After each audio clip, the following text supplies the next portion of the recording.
বন্ধুরা, আপনাদেরকে নিয়ে চলে আসলাম সাভারেরই প্রাণকেন্দ্র জালেশ্বর শিমুলতলায়। এটা হচ্ছে রেডিও কলোনি থেকে নিউ মার্কেটের ঠিক মাঝামাঝি স্থানে অবস্থিত।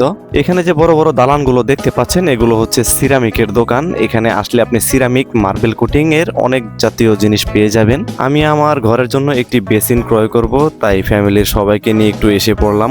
আমরা এখানে কয়েকটি দোকান ঘুরে দেখব এবং তারপর যেটা পছন্দ হয় অবশ্যই সেটি বাসায় নিয়ে যাব ইনশাআল্লাহ। প্রথম শোরুমে গিয়েই আমাদের কয়েকটি বেসিন পছন্দ হয়ে গেল। আসলে কোনটা নিব ভেবে পাচ্ছি না। তারপরও একটু দোকানদারের সাথে কথা বললাম কোনগুলো ভালো হবে এবং কোনগুলো দেশীয় এবং কোনগুলো বাহিরের প্রোডাক্ট, সেগুলো সম্পর্কে একটু জানতে চাইলাম। প্রাইস সম্বন্ধে একটু ধারণা নিলাম, ওনাদের জিনিসপত্রগুলো একটু দামাদামি করে দেখলাম।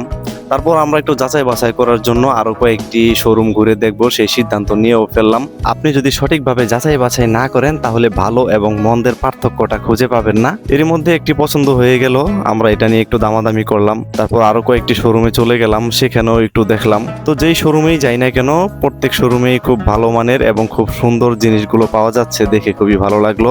তো সব দোকানেই পছন্দ হয়ে যাচ্ছে। এখন আসলে বাজেটের উপর নির্ভর করবে আসলে আমরা কোনটা নিতে পারবো। ইতিমধ্যে এখানে একটি শোরুম ছিল খুব বিশাল বড় আকারের, আমরা সেটার মধ্যেও প্রবেশ করলাম। সেখানেও দেখলাম মার্বেল কোটিং এবং পাথরের কিছু বেসিন পাওয়া যাচ্ছে। অনেকগুলো ডিজাইন এখানে ছিল, সবগুলোই ভালো লাগতেছিল।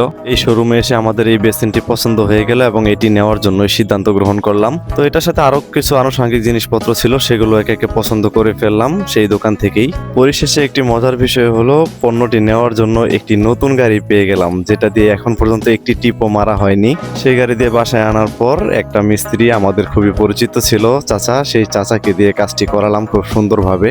আর আমাদের এই চাচা কেমন কাজ করলো অবশ্যই আমাকে কমেন্টে জানিয়ে দেবেন। সবার জন্য অনেক অনেক শুভকামনা এবং ভালোবাসা রইল।